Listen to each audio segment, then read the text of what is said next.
How to recover a deleted Instagram account. Hey, what's up guys? Welcome back to our YouTube channel and let's get started.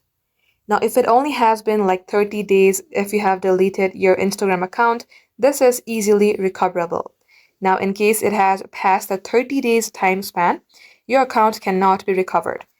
So I'm going to show you how you can recover your account if it has been less than 30 days since you have deleted it.